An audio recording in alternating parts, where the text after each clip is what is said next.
ഉദ്ധവർ പറയുകയാണ് രാധയോട്, ഞാൻ എന്തെങ്കിലും ഭഗവാനോട് സംസാരിക്കുന്ന സമയത്ത് ഭഗവാൻ പെട്ടെന്ന് ഇങ്ങനെ എന്തോ ആലോചിച്ചിരിക്കണ പോലെ ഇരിക്കുകയും എന്നിട്ട് പറയൂത്രേ, എൻ്റെ രാധിക പറയണ പോലെ തന്നെ എന്ന് പറയൂത്രേ. ഇനി കുറച്ചു നേരം ഉദ്ധവർ മിണ്ടാതിരുന്നു വിചാരിക്കുക. എന്തേ പറ്റിയത്? രാധ പിണങ്ങിയ പോലെ പിണങ്ങിയതാണോ എന്നോട് എന്ന് വന്ന് ചോദിക്കുന്നതാണ്. അങ്ങനെ എന്ത് പറയുമ്പോഴും കേൾക്കുമ്പോഴും ചെയ്യുമ്പോഴും ഗോപികമാരെ നിങ്ങളെക്കുറിച്ച് തന്നെ ഭഗവാന് ചിന്തയുള്ളൂ. അല്ലെങ്കിലും ഭക്തൻ്റെ കൂടെയല്ലേ ഭഗവാൻ. ഭഗവാനെ പ്രത്യക്ഷത്തിൽ കണ്ടിട്ടില്ല എന്നുണ്ടെങ്കിലും ഭഗവാന് വേറെ എവിടെ ഇരിക്കാൻ സാധിക്കുക? ഗുരുവായൂർ അമ്പലത്തിലാണോ ഭഗവാൻ? ഗുരുവായൂർ അമ്പലത്തിലും ഉണ്ട്. എന്തുകൊണ്ടാണ്? അവിടെ ഭക്തന്മാരുടെ സാന്നിധ്യമുള്ളതുകൊണ്ടാണ്. ഇല്ല, ഗുരുവായൂർ അമ്പലത്തിൽ മാത്രമേ ഉള്ളൂ? അല്ല, എല്ലായിടത്തും ഉണ്ട്. എവിടെയൊക്കെ ഭക്തന്മാരുണ്ടോ, എവിടെയൊക്കെ ഭക്തി ഉണ്ടോ, അവിടെയൊക്കെ ഗുരുവായൂരപ്പനുണ്ട്. അവിടെ പോയിട്ട് തന്നെ കാണണം നിർബന്ധമൊന്നുമില്ല. കാണാൻ സാധിക്കും വെച്ചാൽ പോവുക, സാധിക്കണില്ല വെച്ചാൽ ഭക്തിയോടുകൂടി നമ്മളെ സ്മരിക്കുമ്പോൾ ഇവിടേക്ക് എഴുന്നള്ളും ഭഗവാൻ. എവിടെയാണോ ഭക്തരിയ്ക്കുന്നത് അവിടെയാണ് തീർത്ഥക്ഷേത്രം, അവിടെയാണ് ഗുരുവായൂർ. അല്ലാതെ ഗുരുവായൂർ ഭക്തന്മാരിയ്ക്കുന്ന സ്ഥലം എന്നല്ല, ഭക്തന്മാരിയ്ക്കുന്ന സ്ഥലം ഗുരുവായൂർ. അതാണ് ശരി.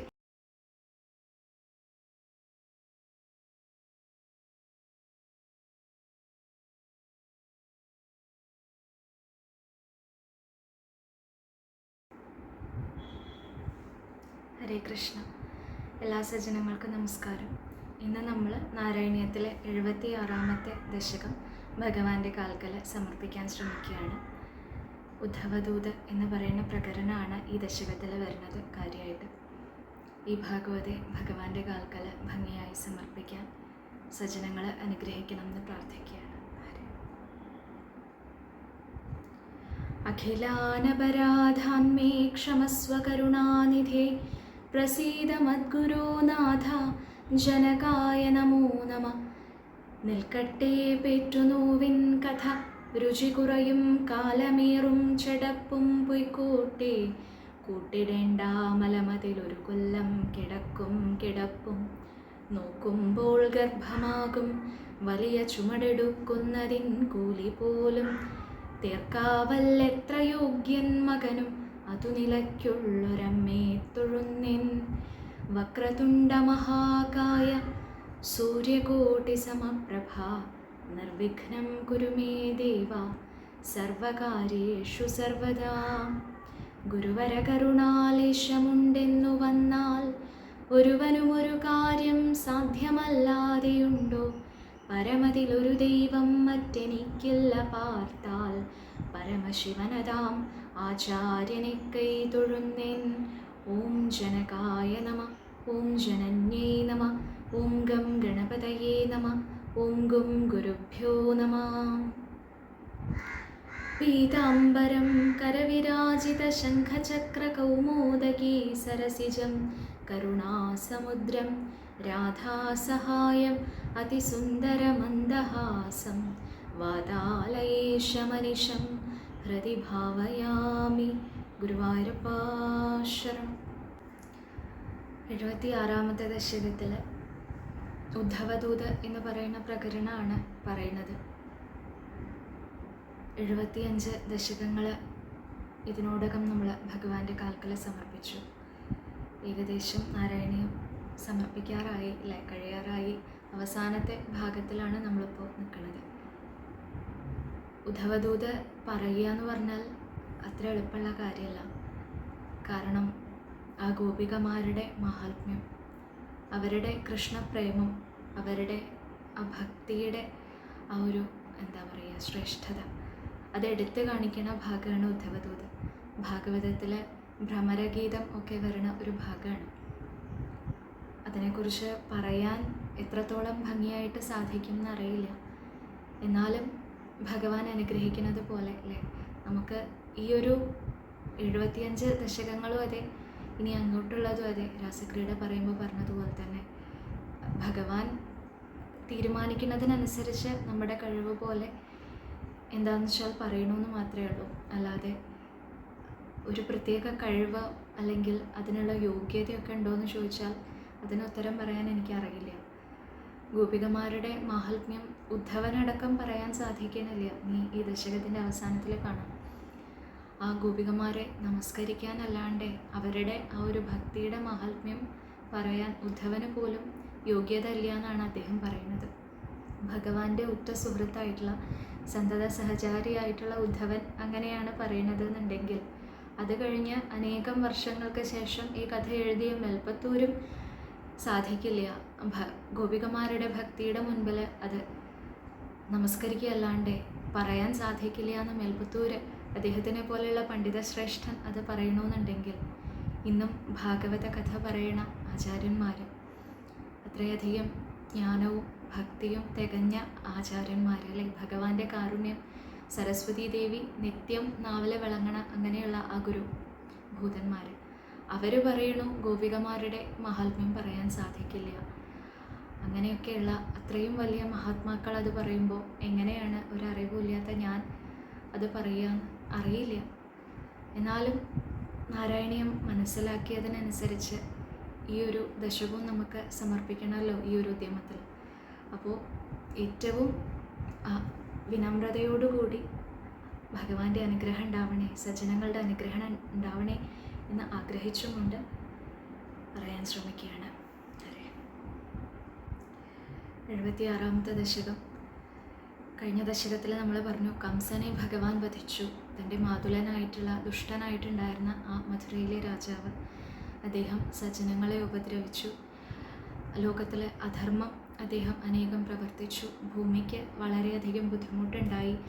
അങ്ങനെ കംസൻ ഉൾപ്പെടെയുള്ള അനേകം ദുഷ്ടന്മാരുടെ ആ ഒരു ബുദ്ധിമുട്ട് കാരണം, ഉപദ്രവം കാരണമാണ് സഹിക്കാൻ വയ്യാണ്ട് ഭൂമിദേവി ഭഗവാന്റെ അടുത്ത് വന്നതും ആ ഭൂമിദേവിയെ, തൻ്റെ തന്നെ പത്നിയായിട്ടുള്ള ഭൂമിദേവിയെ അവിടെ ആശ്വസിപ്പിച്ചുകൊണ്ട് ഞാൻ കൃഷ്ണനായിട്ട് വരാം എന്ന് പറഞ്ഞതും. അങ്ങനെ ആ കൃഷ്ണ അവതാര ഉദ്ദേശത്തിലുള്ള അനേകം കാര്യങ്ങളുണ്ട്. ഇനി അതിൽ ആദ്യത്തേത്, അല്ലേ, നമ്മൾ 74ാമത്തെ ദശകം അവസാനമായപ്പോൾ പറഞ്ഞു. ഇനി മുതൽ ആ ഭഗവാന്റെ ലീലകൾ ഒന്നും കൂടി ഒരു ഗാംഭീര്യം വർദ്ധിക്കുകയാണ് ചെയ്യുക. അതിന് ആദ്യത്തെ പടി കംസവധം. അത് കഴിഞ്ഞു കഴിഞ്ഞ ദശകത്തിൽ. അങ്ങനെ കംസനെ വധിച്ചു. മധുരയിൽ എല്ലാവർക്കും സന്തോഷമായി. അവർക്കെല്ലാവർക്കും മംഗളം പ്രദാനം ചെയ്തുകൊണ്ട് ഭഗവാൻ അവിടെ വർത്തിച്ചു. അങ്ങനെ അച്ഛനമ്മമാരെയൊക്കെ ചെന്ന് നമസ്കരിച്ചു. ഉഗ്രസേന മഹാരാജാവിന് ആ മധുര രാജ്യം തിരിച്ച് ഏൽപ്പിച്ചു. അങ്ങനെ അച്ഛനമ്മമാരുടെ കൂടെ, അല്ലെ, ജനിച്ചു കഴിഞ്ഞതിന് ശേഷം ഉടനെ വേർപെട്ടതാണ് ആ അച്ഛനമ്മമാരും ഈ കുട്ടികളും. അത് കഴിഞ്ഞ് പിന്നെ 12 വർഷത്തിന് ശേഷമാണ് ഇപ്പോൾ തിരിച്ചു കിട്ടുന്നത്. അപ്പോൾ അവർക്ക് ആ അച്ഛൻ അമ്മ എന്നുള്ള സ്ഥാനത്ത് തങ്ങളെ വാത്സല്യിക്കാനുള്ള എല്ലാ അധികാരവും കിട്ടണമല്ലോ എന്നുള്ള ഭാവത്തിൽ അവരെയും സന്തോഷിപ്പിച്ചും കൊണ്ട് അവരുടെ പുത്രനായിട്ട് ഭഗവാൻ അങ്ങനെ വർത്തിക്കണ സമയം. അപ്പോഴാണ് വസുദേവർ പറഞ്ഞത് കുട്ടികൾക്ക് വിദ്യാഭ്യാസമൊന്നും ഉണ്ടായിട്ടില്ല. അപ്പോൾ വൃന്ദാവനത്തിൽ അതിന് പ്രത്യേകിച്ച് ആവശ്യമില്ല. ഒന്നാമത് ഇടയന്മാരാണ്. അവർക്ക് കാര്യമായിട്ട് ഈ പാല്, വെണ്ണ, ഇങ്ങനത്തെ കാര്യങ്ങളൊക്കെ വിൽക്കുക കച്ചവടക്കാരാണല്ലോ. അപ്പോൾ അതിൻ്റേതായിട്ടുള്ള ഒരു അറിവ് മാത്രമേ അവർക്ക് അതിൻ്റെ ആവശ്യമുള്ളൂ. അപ്പോൾ ഇപ്പോഴാണെന്ന് വെച്ചാൽ കുട്ടികൾ ആ പശുക്കളെ മേയ്ക്കുക, അല്ലെ, കാട് തോറും ചെന്നിട്ട് ഈ പശുക്കളെയൊക്കെ മേയ്ക്കുക, കളിക്കുക, ഇതല്ലാണ്ട് ശരിക്കും ഒഫീഷ്യലായിട്ട് ഒരു വിദ്യാഭ്യാസം ഭഗവാൻ ഉണ്ടായിട്ടില്ല. അപ്പോൾ വസുദേവരുടെ പുത്രനല്ലേ, അപ്പോൾ അദ്ദേഹത്തിന് ആ ഉത്തരവാദിത്തം ഉണ്ട് എന്നുള്ള ഭാവത്തിൽ പറയുകയാണ് കുട്ടികളുടെ, രാമകൃഷ്ണന്മാരുടെ വിദ്യാഭ്യാസത്തിൻ്റെ കാര്യം നോക്കണം. അങ്ങനെ അന്ന് അവിടെ ഉണ്ടായിരുന്ന ആ ജ്ഞാനിയായിട്ടുള്ള സന്ദീപനി മഹർഷി അദ്ദേഹത്തിൻ്റെ ഗുരുകുലത്തിലേക്ക് അയക്കുകയാണ്. അവിടെ ചെന്ന് 64 ദിവസം കൊണ്ട് 64 വിദ്യകളും ഭഗവാൻ ഗ്രഹിച്ചു എന്നാണ് പറയുന്നത്. ഭഗവാന് എന്തിനാണ് വിദ്യ ഗ്രഹിക്കേണ്ട ആവശ്യം, വിദ്യാർത്ഥിയാവേണ്ട ആവശ്യം? സന്ദീപനി മഹർഷി തന്നെ പറയുന്നുണ്ട്, ഞാൻ അങ്ങയുടെ ഗുരുനാഥൻ, അങ്ങ് ഈ ലോകത്തിൻ്റെ മുഴുവൻ ഗുരുനാഥനായിട്ട് നിൽക്കുന്ന ആളാണ്. ഇതേ വാക്യം വസിഷ്ഠ മഹർഷി ശ്രീരാമചന്ദ്ര സ്വാമിയോട് പറയുന്നത് കേൾക്കാം, അല്ലേ? ഈ ലോകത്തിൻ്റെ മുഴുവൻ ഗുരുനാഥനാണ്. എന്താണ് പകർന്നു കൊടുക്കാനുള്ളത്? വിദ്യ, അറിവ്, ജ്ഞാനം, ഇതാണ് പകർന്നു കൊടുക്കാനുള്ളത്. എല്ലാ ജ്ഞാനത്തിൻ്റെയും ഉറവിടാണ് ഭഗവാൻ, അല്ലേ? അങ്ങനെയുള്ള ഭഗവാൻ എന്താണ് പറഞ്ഞു കൊടുക്കുക? എന്നാലും ഒരു നാട്യം, അല്ലേ, ഇവിടെ വന്നിട്ടുണ്ടെന്നുണ്ടെങ്കിൽ അതിനനുസരിച്ച് നടിക്കണമല്ലോ. ആ ഒരു ഭാവത്തിൽ അങ്ങനെ ആ ഗുരുവിൻ്റെ കീഴിൽ അവിടെ വിദ്യാഭ്യാസം സ്വീകരിക്കുകയാണ്. 64 ദിവസം കൊണ്ട് സകല വിദ്യകളും പഠിച്ചെടുത്തു. ഈ ഒരു സന്ദർഭത്തിലാണ് ഭഗവാൻ ആ ഭക്തശ്രേഷ്ഠനായിട്ടുള്ള സുദാമാവിനെ പരിചയപ്പെടുന്നത്. ഗുരുകുലത്തിൽ വെച്ചിട്ടാണ്. സത്യർത്ഥ്യനാണ്. സത്യർത്ഥ്യൻ എന്ന് പറഞ്ഞാൽ തൻ്റെ കൂടെ വിദ്യ അഭ്യസിച്ചിട്ടുള്ള ആൾ, അല്ലേ? നമുക്കൊക്കെ ഉണ്ടാവില്ലേ, സ്കൂളിലായാലും കോളേജിലായാലും ഒക്കെ നമ്മുടെ കൂടെ പഠിച്ചിട്ടുള്ള സുഹൃത്തുക്കൾ ഉണ്ടാവില്ലേ? അങ്ങനെയുള്ളവരെയാണ് സത്യർത്ഥ്യൻ എന്ന് ഉദ്ദേശിക്കുന്നത്. അങ്ങനെ സുദാമാവിനെ ഈ സാന്ദീപനി മഹർഷിയുടെ ഗുരുകുലത്തിൽ വെച്ചിട്ടാണ് പരിചയപ്പെടുന്നത്. അദ്ദേഹത്തിൻ്റെ മഹാത്മ്യം കുറച്ച് ദശകങ്ങളും കൂടി കഴിഞ്ഞാൽ നമുക്ക് കാണാം. അങ്ങനെ ആ ഗുരുവിനെ സന്തോഷിപ്പിച്ചു അല്ലേ, ഗുരുവിൻ്റെ ആ കുടുംബത്തിനെ, ഗുരുപത്നിയെ ആയാലും ശരി, ഗുരുവിനെ ആയാലും ശരി, തൻ്റെ പിതാക്കന്മാരെ എങ്ങനെയാണോ ബഹുമാനിക്കേണ്ടത് ആ രീതിയിൽ അവരെ സേവിച്ചു പോന്നു. ഈ 64 ദിവസം ഗുരുകുലത്തിൽ വസിച്ചു, വിദ്യയൊക്കെ സമ്പാദിച്ചു. അവസാനം ഗുരുദക്ഷിണ കൊടുക്കേണ്ട സമയമായി. അപ്പോൾ ഗുരുദക്ഷിണ എന്താണ് വേണ്ടത് അല്ലേ? പണ്ടത്തെ കാലത്തൊക്കെ അങ്ങനെയാണ്, ഗുരുനാഥൻ എന്ത് ആവശ്യപ്പെടണോ അത് കൊടുക്കണം. ഒരു ശമ്പളം അല്ലെങ്കിൽ കാശ് അങ്ങനെയുള്ള ഒരു സമ്പ്രദായമല്ല. ഗുരുനാഥൻ എന്താണോ ആഗ്രഹം അത് കൊടുക്കാൻ യോഗ്യനാക്കുകയാണ് ആ ശിഷ്യനെ. ആ യോഗ്യനായി കഴിഞ്ഞാൽ ശിഷ്യൻ പിന്നെ ഗുരുനാഥൻ എന്താണോ ആവശ്യപ്പെടുന്നത് അത് കൊടുക്കുകയും വേണം. അങ്ങനെയാണ് പണ്ടത്തെ ഗുരുദക്ഷിണ.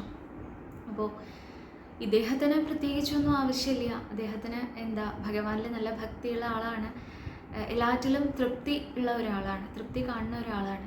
അപ്പം അദ്ദേഹത്തിന് പ്രത്യേകിച്ചൊന്നും ആവശ്യമില്ല. എന്നാൽ ഗുരുപത്നി ഇവിടെ പറയുകയാണ്, നമുക്കറിയാമല്ലോ നമ്മുടെ ശിഷ്യനായിട്ട് വന്നിട്ടുള്ളതല്ലേ, ആ കൃഷ്ണനായിട്ട് അല്ലെങ്കിൽ രാമകൃഷ്ണന്മാരായിട്ട് വന്നിട്ടുള്ളത് സാക്ഷാൽ ഭഗവാന്മാർ തന്നെയാണ്. നമുക്കറിയണ കാര്യം, അവർക്ക് അസാധ്യമായിട്ടൊന്നുമില്ല. അപ്പോൾ നമ്മുടെ പുത്രനെ നമുക്ക് തിരിച്ചു കിട്ടാൻ വേണ്ടി ചോദിക്കാൻ പറ്റുമോ എന്ന് ചോദിക്കുകയാണ്.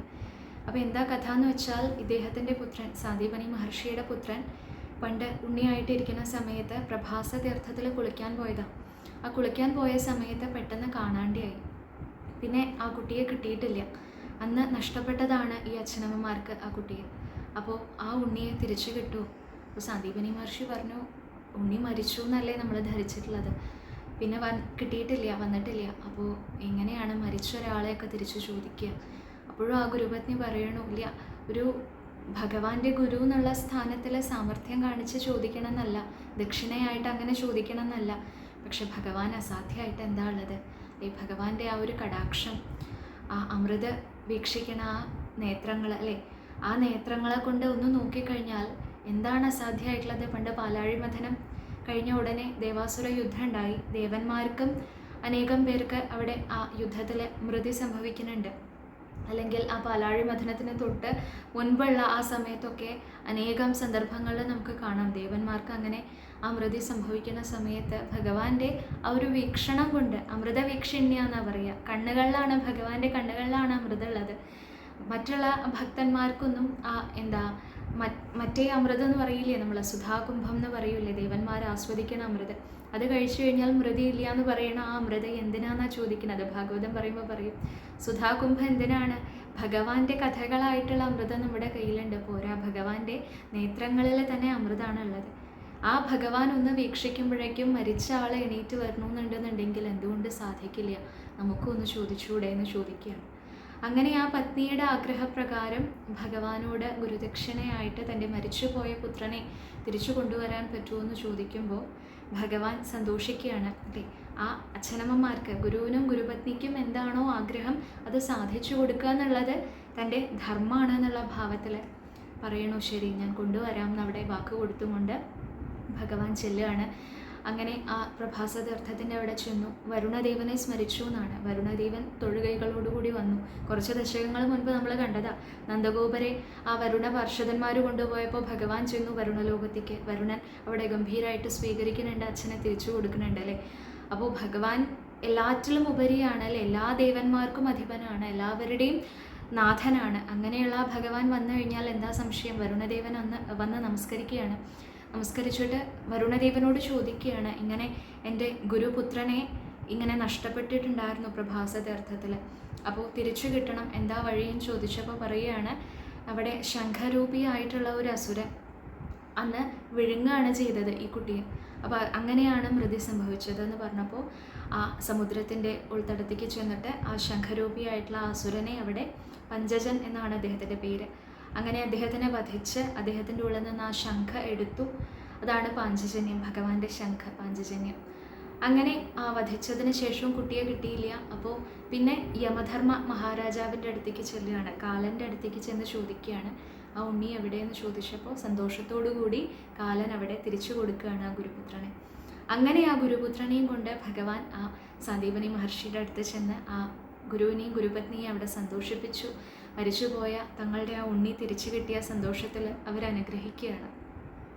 അങ്ങനെ ആ പാഞ്ചജന്യം ഊതിയും കൊണ്ട് ഭഗവാൻ തിരിച്ച് മധുരയ്ക്ക് വന്നു എന്നാണ് ആദ്യത്തെ ശ്ലോകത്തിൽ പറയുന്നത്. ഇതുവരെ ആദ്യത്തെ ശ്ലോകമേ കഴിഞ്ഞിട്ടുള്ളൂ കേട്ടോ. ഭഗവാന്റെ വിദ്യാഭ്യാസം മുഴുവൻ ആ ഭാഗവതത്തിൽ പറഞ്ഞിട്ടുള്ള ആ ഭാഗം മുഴുവൻ ഒരു ശ്ലോകത്തിൽ ഒതുക്കിയതാണ് മേൽപ്പത്തൂര്. അത് കഴിഞ്ഞ് പിന്നെ പറയുന്നു ഉദ്ധവര്, നമ്മൾ കഴിഞ്ഞ ദശകത്തിൽ പറഞ്ഞു ഭഗവാന് മിത്രമായിട്ട് ബുദ്ധിസത്തമനായിട്ടുള്ള ഉദ്ധവനെ കിട്ടി എന്നാണ് പറയുക. ഉദ്ധവൻ ബൃഹസ്പതിയുടെ ശിഷ്യനാണ്. ആലോചിച്ച് നോക്കണം, മനുഷ്യനായിട്ടുള്ള ഉദ്ധവന് ദേവഗുരുവായിട്ടുള്ള ബൃഹസ്പതി വിദ്യ പകർന്നു കൊടുത്തു എന്നുണ്ടെങ്കിൽ എത്രത്തോളം മഹാത്മ്യമുള്ള ഒരാളാണെന്ന് ചിന്തിച്ചു നോക്കണം. അങ്ങനെയുള്ള ആ ഉദ്ധവരുടെ കൂടെ കാലം കഴിച്ചു കൂട്ടുന്ന സമയത്ത് ഭഗവാന്റെ വിരഹം പറയുകയാണ് അല്ലേ. ഭഗവാൻ എന്തിനാ വിരഹം അല്ലേ? ഭഗവാൻ നിർഗുണ പരബ്രഹ്മ അല്ലേ. ഇതിനൊന്നും ഭഗവാനെ ബാധിക്കാൻ പാടില്ലാത്തതാ. ഈ സാധാരണഗതിയിൽ നമ്മൾ പറയാറുള്ള വികാരങ്ങളൊന്നും ഭഗവാനെ ബാധിക്കില്ല എന്നല്ലേ പറയുക. ശ്രീരാമസ്വരൂപത്തിലാണെങ്കിൽ പിന്നെയും പറയാം കേട്ടോ, അവിടെ പൂർണ്ണമായിട്ടും മനുഷ്യ സങ്കല്പത്തിൽ തന്നെയാണ് വന്നിട്ടുള്ളത് അല്ലേ. ഒന്നും ഒരു അസാമാന്യമായിട്ട് നമുക്ക് ശ്രീരാമാവതാരത്തിൽ കാണില്ല. എല്ലാം ഒരു മനുഷ്യൻ എങ്ങനെയാണോ അനുഭവിക്കുന്നത് ആ രീതിയിൽ തന്നെ അനുഭവിച്ചു പോയി. കാരണം അതിൻ്റെ ഉദ്ദേശം തന്നെ അതാണ്.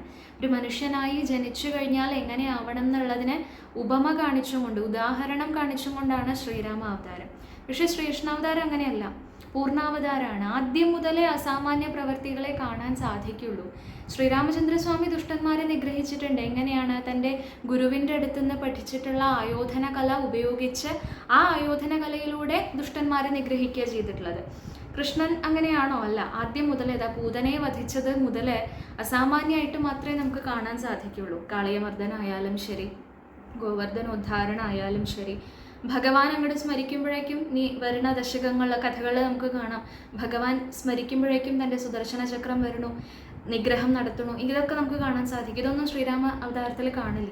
അപ്പോൾ പൂർണ്ണാവതാരനാണ്. ഭഗവാന് പ്രത്യേകിച്ചും അതിൻ്റെ ആവശ്യമില്ല. അവിടെ ഒരു വിരഹ ഭാവം സ്വീകരിക്കേണ്ട ആവശ്യമില്ല.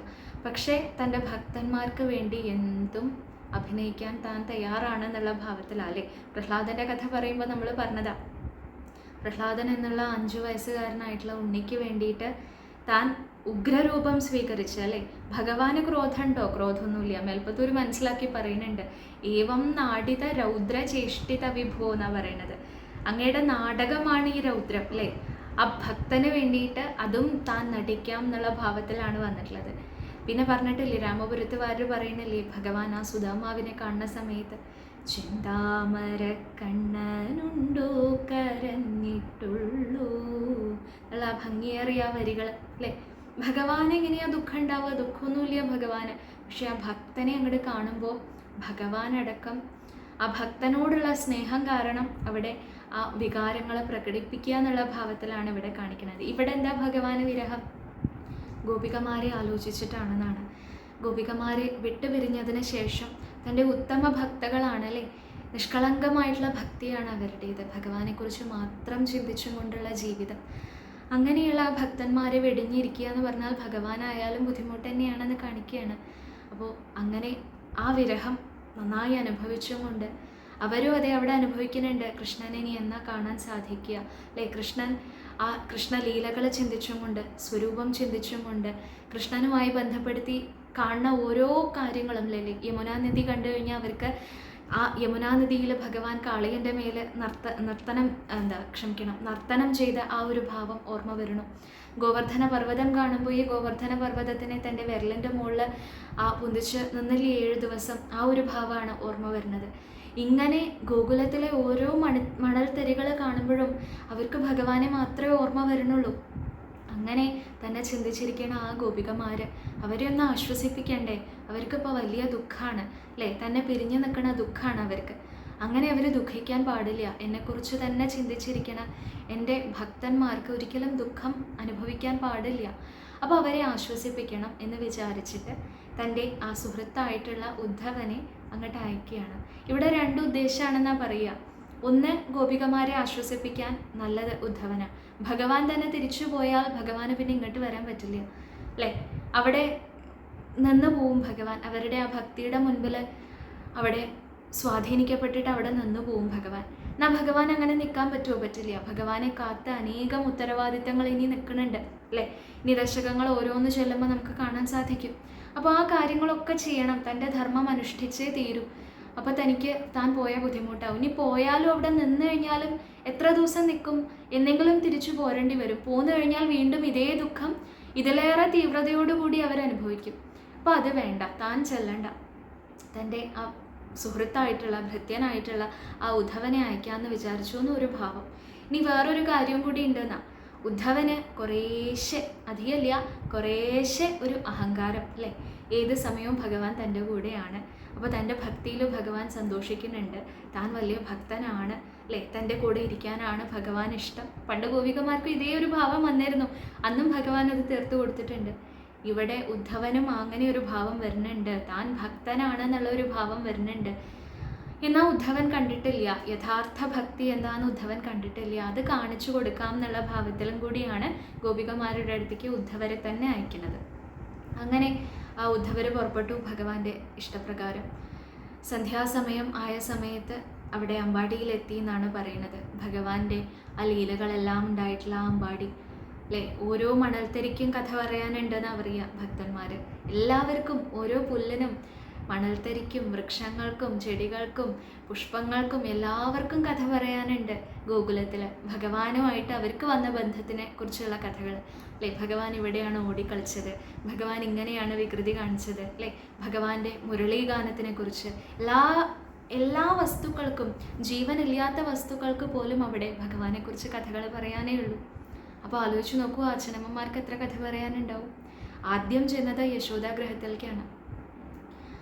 അവിടേക്ക് ചെന്നപ്പോഴേക്കും അവർക്ക് വളരെയധികം സന്തോഷമായി. ഇപ്പോൾ ഒരു ജീവനില്ലാത്ത പോലെ ആ ഗോകുലത്തിലെല്ലാം, യശോദാഗ്രഹത്തിലും അതെ, മറ്റുള്ള ഗ്രഹങ്ങളിലും അതെ, വൃന്ദാവനത്തിൽ ആകമൊത്തം ഒരു ജീവനില്ല. ആകമൊത്തം ഒരു എന്താ പറയുക, ഒരു വേനൽക്കാലം വന്ന പോലെ ഒരു ഐശ്വര്യം അവിടെ നിന്ന് പോയിട്ടൊന്നുമില്ല. ഐശ്വര്യമൊക്കെ അവിടെ തന്നെ ഉണ്ട്. ഭഗവാൻ വർത്തിക്കുന്ന സ്ഥലത്ത് എന്നും ലക്ഷ്മി ദേവി ഉണ്ട് അല്ലേ. ഭഗവാൻ ഇപ്പോൾ അവിടെ പ്രത്യക്ഷത്തിൽ അവിടെ നിന്ന് മാറി തന്നെയുള്ളൂ. ഭഗവാന്റെ സാന്നിധ്യം അവിടെ എന്നും ഉണ്ട്.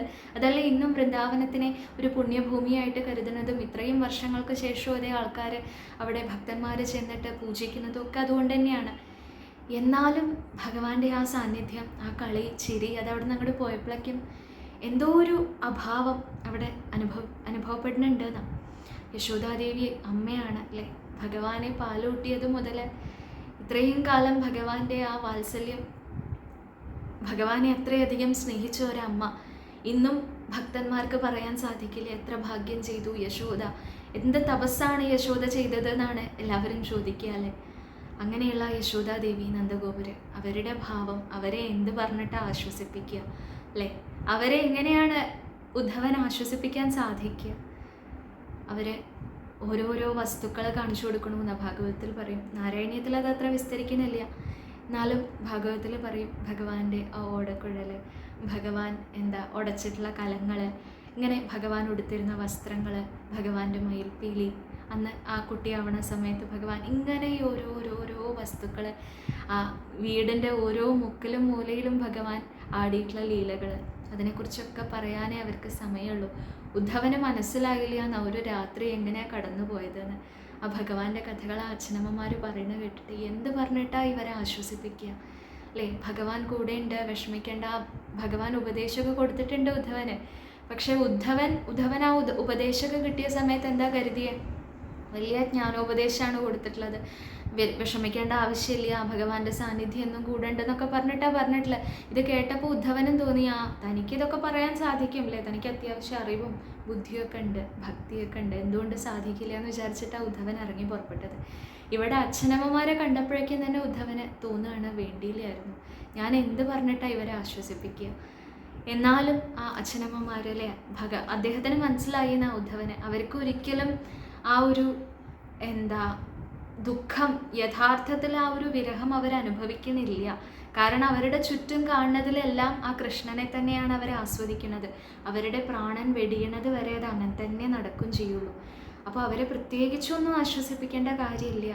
എന്നാലും ഭഗവാന്റെ ആ സ്നേഹം അവരെ അറിയിച്ചും കൊണ്ട് അങ്ങനെ ആ രാത്രി കഴിച്ചു കൂട്ടി എന്നാണ് പറയുന്നത്. പിറ്റേ ദിവസം രാവിലെ ആണ് ഗോപികമാർ ശ്രദ്ധിക്കുന്നത്, മധുരയിൽ നിന്നൊരു രഥം വന്നിട്ടുണ്ട് അത്രേ.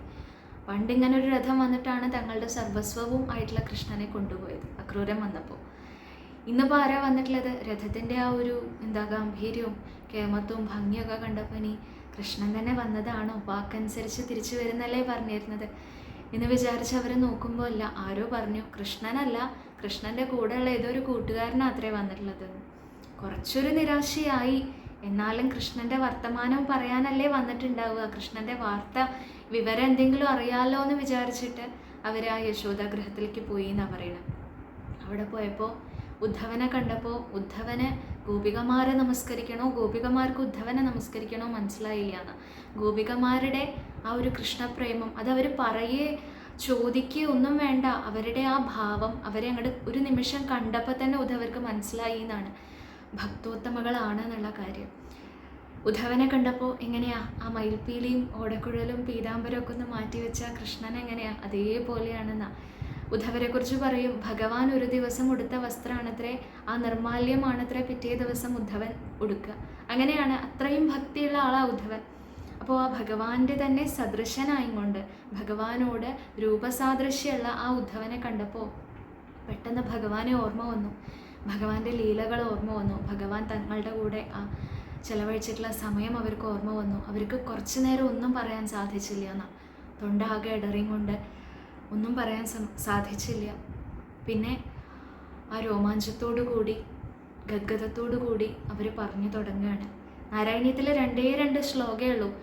അത്ഭുതം തോന്നും, മേൽപ്പത്തൂർ എങ്ങനെ ഈ ഉദ്ധവദൂത് പറയുന്നുള്ള ഒരു ആശ്ചര്യം ഉണ്ടായിരുന്നു കേട്ടോ ആദ്യം നാരായണീയം പഠിക്കുമ്പോൾ. കാരണം ഭ്രമരഗീതം മുതലായിട്ടുള്ള അത്രയും ആഴമുള്ള വിഷയമാണ് ഉദ്ധവദൂത്. ആ ഗോപികമാരുടെ വിരഹവും ആ ഭാവമൊക്കെ പഠിക്കാൻ നമ്മൾ പുറപ്പെട്ട ഏകാദശമൊന്നും പഠിക്കേണ്ട, ഭാഗവതത്തിൽ ഒരു ഉപദേശവും പഠിക്കേണ്ട, ഗീത പഠിക്കേണ്ട. ഈ ഉദ്ധവദൂതിൽ ഗോപികമാര് ഭഗവാനെ ആലോചിച്ചും കൊണ്ട് പറയണ കാര്യങ്ങൾ, ഗോപ്യുവാച എന്ന് പറഞ്ഞിട്ട് ഭാഗവതത്തിലുണ്ട് കുറച്ച് ശ്ലോകങ്ങൾ.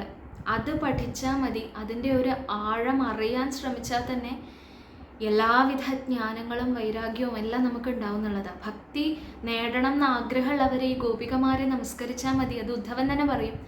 പോരാ, ആ ഗോപികമാരുടെ വാക്ക് അതൊന്ന് മനസ്സിലാക്കിയാൽ മതി. അത് എങ്ങനെയാണ് മേൽപ്പത്തൂർ ഒരു ദശകത്തിൽ ചുരുക്കുക എന്നുള്ള ഒരു സംശയം ഉണ്ടായിരുന്നു. പക്ഷെ മേൽപ്പത്തൂരും മിടുക്കൻ തന്നെയാണ്. 2 ശ്ലോകം കൊണ്ടാണ് ഗോപികമാരുടെ ആ ഒരു ഭാവം പറഞ്ഞിട്ടുള്ളത്. മതി, ആ 2 ശ്ലോകം മതി. അതോടുകൂടി തന്നെ എല്ലാം അതിൽ സംഗ്രഹിച്ചിട്ടുണ്ട് എന്നാ. അത് ആ പാണ്ഡിത്യം, അദ്ദേഹത്തിൻ്റെ പാണ്ഡിത്യത്തിന് മുന്നിൽ നമസ്കരിക്കുകയാണ്.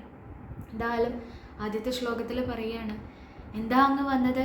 അച്ഛനമ്മമാരെ ആശ്വസിപ്പിക്കാൻ വേണ്ടിയിട്ട് ആ നിർദ്ദയൻ അങ്ങയെ വിട്ടതാവൂല്ലേ? ചോദ്യമാണ്. ദയയില്ലാത്തവൻ എന്നാണ് ഭഗവാനെ ആദ്യം പറയുന്നത്. കാരണം എന്താ?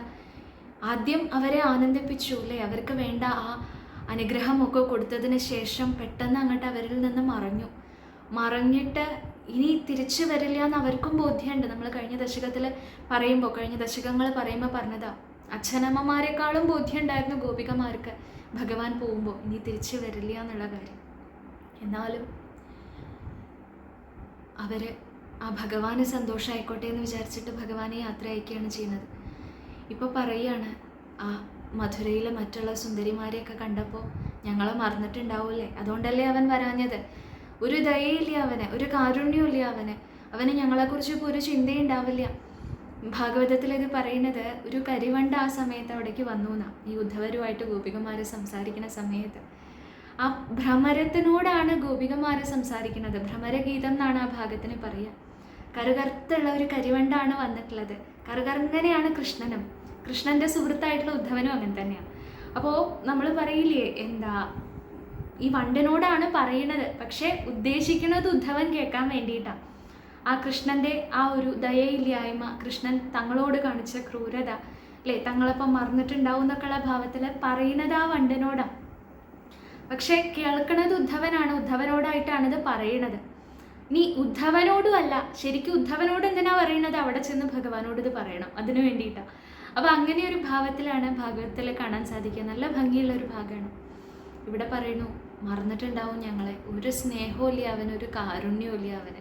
ഇപ്പോൾ നിങ്ങളിപ്പോൾ ഇങ്ങോട്ട് വന്നിട്ടുണ്ടാവും, അങ്ങപ്പോൾ ഇങ്ങോട്ട് വന്നിട്ടുള്ളത് അച്ഛനമ്മമാരെ ആശ്വസിപ്പിക്കാൻ വേണ്ടിയിട്ടാവും, അല്ലെങ്കിൽ ഞങ്ങളുടെ കാര്യമൊന്നും ഭഗവാന് ചിന്ത ഇല്ലല്ലോ എന്നുള്ള ഭാവത്തിൽ പറയണം. പിന്നെ പറയാണ്, ഒരു തവണ ഭഗവാനുമായിട്ട് സംഘം വന്നു കഴിഞ്ഞാൽ എങ്ങനെയാ പിന്നെ മറക്കാൻ സാധിക്കുക ഭഗവാനെ? അങ്ങനെയുള്ള ഞങ്ങളെ ഇങ്ങനെയൊരു സങ്കടത്തിൽ ആഴ്ത്തിയും കൊണ്ടവൻ പോയില്ലേ പറയാണ്. ആദ്യത്തെ ശ്ലോകത്തിൽ അവരുടെ ആ വിഷമം മാത്രമേ പറയുന്നുള്ളൂ. അവരുടെ ആ ഭഗവാനോട് അവർക്ക് ആ സമയത്ത് ഉണ്ടായിരുന്ന ക്രോധവും വിഷമവും വിരഹവും ഒക്കെ കൂടി അങ്ങോട്ട് ആദ്യത്തെ ശ്ലോകത്തിൽ അങ്ങോട്ട് പറഞ്ഞ് തീർത്തു. പിന്നെ അടുത്ത ശ്ലോകത്തിൽ അവർ ഓർക്കുകയാണ് ആ രാസക്രീഡയിൽ ആ സമയത്ത് ഭഗവാൻ അവരെ സന്തോഷിപ്പിച്ച ആ ഭാവം, ആ സ്വരൂപത്തിനെ ഓർത്തുകൊണ്ട് പറയുകയാണ്, ഇനി ഒരു പ്രാവശ്യം കൂടി ആലിംഗനം ചെയ്യാൻ ആ ഭഗവാൻ അത്രയും കാരുണ്യം ഉണ്ടാവുമോ? ഞങ്ങളുടെ മുൻപിൽ ഒന്ന് വരുമോ? ആ മന്മഥനായിട്ടുള്ള ഗുരുവായൂരപ്പനെ ഒന്നും കൂടി ഞങ്ങൾക്ക് കാണാൻ സാധിക്കും. ഞങ്ങൾക്ക് ഒരു പരിഭവവും ഇല്ല കൃഷ്ണ, ഞങ്ങൾ അങ്ങനെയൊക്കെ പറയുന്നേ ഉള്ളൂ, ഞങ്ങൾക്കൊരു പരിഭവവും ഇല്ല. ഇനിയും അങ്ങയെ ഒന്ന് കാണണം, അങ്ങയുടെ ആ പാദസ്പർശം ഒന്ന് ഏൽക്കണം, അങ്ങയെ ഒന്ന് ആലിംഗനം ചെയ്യണം എന്നുള്ള ഒരു ആഗ്രഹം മാത്രമേ ഉള്ളൂ എന്നുള്ള ഭാവത്തിൽ പിന്നെ ഭഗവാനോടുള്ള ആ അനുരാഗം, ആ സ്നേഹം, ആ ഭക്തി ആ രണ്ടാമത്തെ ശ്ലോകത്തിലും പറഞ്ഞു. മേൽപ്പത്തൂർ ഇത്രേ ചെയ്തിട്ടുള്ളൂ, രണ്ട് ശ്ലോകമേ പറഞ്ഞിട്ടുള്ളൂ, മതി. ഗോപികമാരുടെ ആ ഒരു ഭാവം മുഴുവൻ ഭംഗിയായിട്ട് അവിടെ പറഞ്ഞിട്ടുണ്ട്. ഇങ്ങനെ വിവശകളായിട്ടുള്ള ആ ഗോപികമാർ, അവരെ ഈ പറഞ്ഞ പോലെയാണ് യശോദയും നന്ദഗോപുരിയും പിന്നെയും ആശ്വസിപ്പിക്കാൻ സാധിക്കും. ഈ ഗോപികമാരെ എന്ത് പറഞ്ഞിട്ട് ആശ്വസിപ്പിക്കും? ഇവരുടെ അടുത്തേക്ക് ഇവരെ ആശ്വസിപ്പിക്കൂ എന്ന് പറഞ്ഞിട്ടാണ് ഭഗവാൻ അയച്ചിട്ടുള്ളത്. പക്ഷേ സാധിക്കും തോന്നണില്ല. എന്നാലും ഭഗവാന്റെ ആ ഉപദേശം, ആ ജ്ഞാനം തുളുമ്പണ ആ ഉപദേശം അവിടെ പറഞ്ഞു കൊടുക്കുകയാണ്. ഭഗവാൻ നിങ്ങളെ മറന്നിട്ടൊന്നുമില്ല, ഭഗവാന് നിങ്ങളെക്കുറിച്ച് മാത്രമേ ചിന്തയുള്ളൂ. സത്യം പറയാലോ, ഏത് സമയവും ഭഗവാന്റെ കൂടെ ഇരിക്കാനൊക്കെ എനിക്ക് കിട്ടുന്നുണ്ട്. എന്നെപ്പോലും ഭഗവാൻ ശ്രദ്ധിക്കാറില്ല. ഞാൻ ഓരോന്ന് പറയുമ്പോഴും ചെയ്യുമ്പോഴും അതെ ആ ഗോപികമാര് ചെയ്യണ പോലെ ഇവിടെ പറയുന്നുണ്ട്. രാധികാദേവിയെ ആശ്വസിപ്പിക്കുകയാണ്. ഉദ്ധവരെന്തെങ്കിലും പറയുമ്പോൾ ഉദ്ധവർ പറയുകയാണ് രാധയോട്, ഞാൻ എന്തെങ്കിലും ഭഗവാനോട് സംസാരിക്കുന്ന സമയത്ത് ഭഗവാൻ പെട്ടെന്ന് ഇങ്ങനെ എന്തോ ആലോചിച്ചിരിക്കണ പോലെ ഇരിക്കും.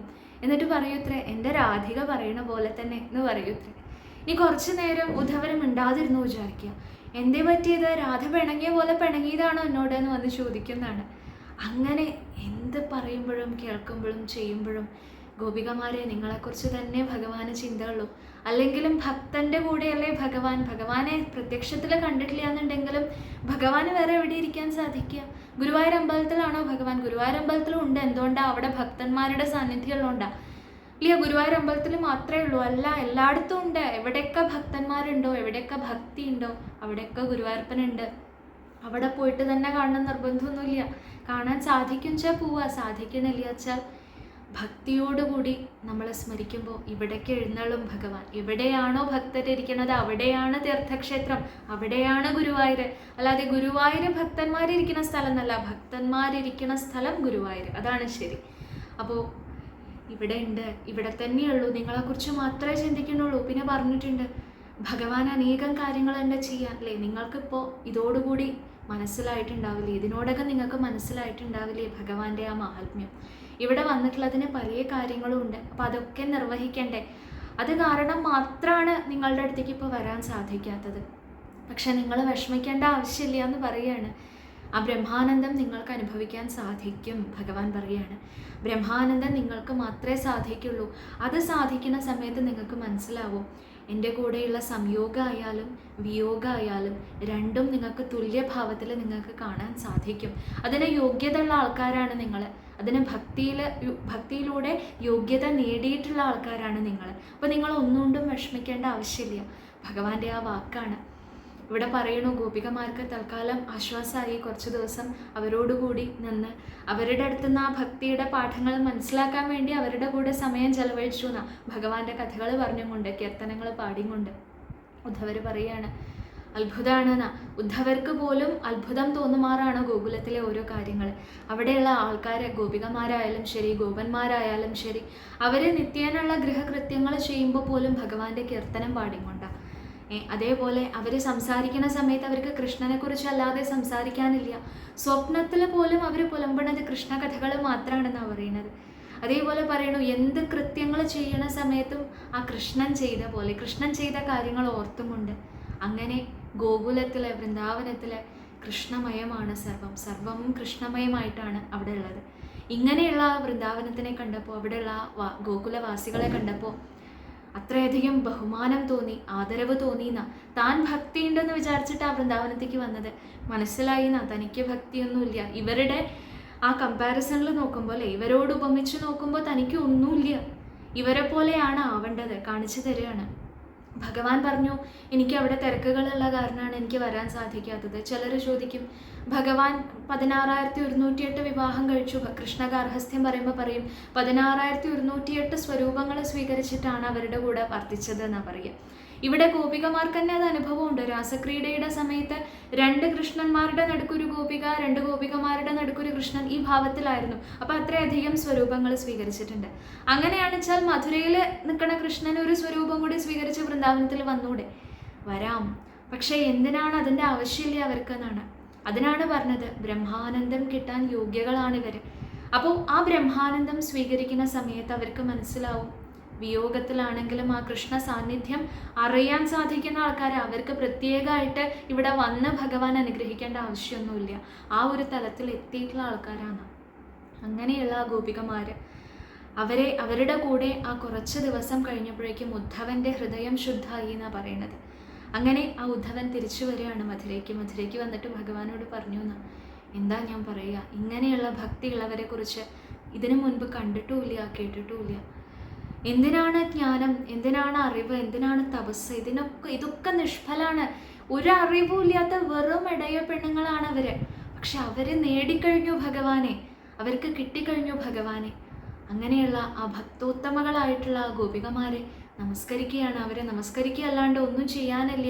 അവരേതാ ഞാൻ നമസ്കരിക്കുകയാണെന്ന് പറഞ്ഞപ്പോൾ സന്തോഷമായി എന്നാ ഭഗവാന്. ആ ഗോപികമാരുടെ മഹാത്മ്യം ഉദ്ധവൻ മനസ്സിലാക്കി. ഭക്തി, യഥാർത്ഥ ഭക്തി എന്താണെന്ന് ഉദ്ധവൻ മനസ്സിലാക്കി എന്ന് കണ്ടുകൊണ്ട് ഭഗവാൻ സന്തോഷിച്ചു. ഈ ഒരു സന്ദർഭത്തിലാണ് ഭാഗവതത്തിൽ ആ ഗോപികമാരുടെ പാദരേണു അല്ലെ, അവരുടെ കാലുകൾ തട്ടിയിട്ടുള്ള ആ പാദരേണുക്കളെന്നും കൂടിയല്ല, ഒരു പാദരേണുവിനെ എടുത്തിട്ടാണ് നമസ്കരിക്കുന്നത്. അത്രയും മഹാത്മ്യാണെന്നാണ്. വന്ദേ നന്ദവ്രജസ്ത്രീണാം പാദരേണുമഭീക്ഷ്ണശാം യാസാം ഹരികഥോദ്ഗീതം പുനാതിഭുവനത്രയം. അങ്ങനെ ആ ഉദ്ധവരെ നമസ്കരിച്ചിട്ടുള്ള ആ ഗോപികമാരെ, അവരെ നമുക്കും മനസ്സാലെ നന്നായിട്ട് അവരെ കണ്ടുകൊണ്ട് അല്ലെ, അവരുടെ ഭക്തിയുടെ മഹാത്മ്യം മനസ്സിലാക്കിയും കൊണ്ട് നമുക്കും നമസ്കരിക്കാം. അവർ സന്തോഷിക്കട്ടെ. അവർ സന്തോഷിക്കുമ്പോൾ ഒരു സംശയവുമില്ല, ഭഗവാനും നമ്മളിൽ സന്തോഷിക്കും. അവർക്കുണ്ടായിട്ടുള്ള പോലെയുള്ള ഭക്തി നമുക്കും ഉണ്ടാവട്ടെ അല്ലേ. എന്തിനാണ് ഈ 2 അധ്യായം തൊട്ടടുത്ത് വെച്ചത്? അതും ചിന്തിച്ചാൽ നമുക്ക് മനസ്സിലാവും. കഴിഞ്ഞ ദശകത്തിലെ കംസവധ പറഞ്ഞത്, കംസൻ പേടിച്ച് ഭഗവാന്റെ അടുത്ത് എത്തിയ ആളാണ് അല്ലേ. ഭയാത് കംസ എന്നാ പറയുക. തൻ്റെ അന്തകനാണെന്ന് വിചാരിച്ച് പേടിച്ച് കൃഷ്ണനെ കുറിച്ച് തന്നെ ചിന്തിച്ചിട്ട് എത്തി. അങ്ങനെ വിചാരിച്ചാലും എത്തും. പക്ഷെ എന്തിനാ അത്ര ബുദ്ധിമുട്ടണമെന്നാ. പ്രേമത്തോടു കൂടി, പ്രേമഭക്തിയാണ് ഭഗവാനും ഇഷ്ടം. ഏറ്റവും നല്ല ഉദാഹരണം അടുത്ത അധ്യായത്തിൽ തന്നെ പറഞ്ഞു. ഗോപികമാരുടെ ഉദാഹരണം പറയുകയാണ്. പ്രേമത്തോടു കൂടി ഭഗവാനെ സമീപിച്ചു നോക്കൂ. ഭഗവാൻ ആ കംസൻ അവിടെ പരലോകത്ത് മാത്രമേ സൗഖ്യം കിട്ടിയുള്ളൂ, ഇഹലോകത്ത് പേടിച്ചിട്ടാണ് കഴിഞ്ഞത്, സമാധാനം ഉണ്ടായില്ല. എന്നാൽ പ്രേമഭക്തിയാണ് സ്വീകരിക്കണമെന്ന് വെച്ചാൽ ഇഹലോകത്തിലും പരലോകത്തിലും സൗഖ്യമുള്ളൂ, ആനന്ദമുള്ളൂ. അങ്ങനെയുള്ള ആ ഗോപികമാരുടെ ഉദാഹരണത്തിൽ നിന്ന് പഠിക്കൂ ഉദ്ധവ എന്ന് ഭഗവാൻ പറഞ്ഞു. ഉദ്ധവൻ പഠിച്ചു എന്ന് മേൽപ്പത്തൂർ നമുക്ക് പറഞ്ഞു തരണം. എന്തിനാ? നമ്മളും പഠിക്കാൻ വേണ്ടിയിട്ടാണ്. അപ്പം അങ്ങനെയുള്ള ഈ ഒരു അധ്യായം ആ ഉദ്ധവര് അങ്ങനെ ആ ഗോപികമാരെ നമസ്കരിക്കണ കണ്ട് സന്തോഷിച്ച ഹേ ഗുരുവായൂരപ്പ, അടിയൻ്റെ രോഗം മാറ്റി തരണേ എന്ന് പറഞ്ഞിട്ടാണ് ഈ 76ാമത്തെ ദശകം അദ്ദേഹം സമർപ്പിക്കുന്നത്. നമുക്കും കഴിവ് പോലെ അറിയുന്നത് പോലെ ഭഗവാന്റെ കാൽക്കൽ ഈ ദശകവും ചൊല്ലി സമർപ്പിക്കാം. ഹരി ഓം നമോ ഭഗവതേ വാസുദേവായ. ഓം നമോ നാരായണായ. ഗത്വാ സാന്ദീപനിമഥ ചതുഷ്ഷഷ്ടിമാത്രൈരഹോഭി സർവജ്ഞസ്ത്വം സഹ മുസലിനാ സർവവിദ്യാ ഗൃഹീത്വാ പുത്രം നഷ്ടം യമനിലയനാദാഹൃതം ദക്ഷിണാർത്ഥം ദത്വാ തസ്മൈ നിജപുരമഗാനാദയൻ പാഞ്ചജന്യം സ്മൃത്വാ പശുപസുദൃശ പ്രേമഭാരപ്രണുന്നാ കാരുണ്യേന ത്വമവിവിവശ പ്രാഹിണോരുദ്ധവം തം കിഞ്ചാമുഷ്മൈ പരമസുഹൃദേ ഭക്തവർയായ താസാം ഭക്ത്യുദ്രേകം സകലഭുവനേ ദുർലഭം ദർശയിഷ്യൻ ത്വന്മാഹാത്മ്യപ്രഥമവിശുനം ഗോകുലം പ്രാപ്യ സായം ത്വദ്വാർത്താഭി ബഹുസരമയാമാസ നന്ദം യശോദാം പ്രാതർദൃഷ്ട്വാ മണിമയരഥം ശങ്കിതാ പങ്കജാക്ഷ്യ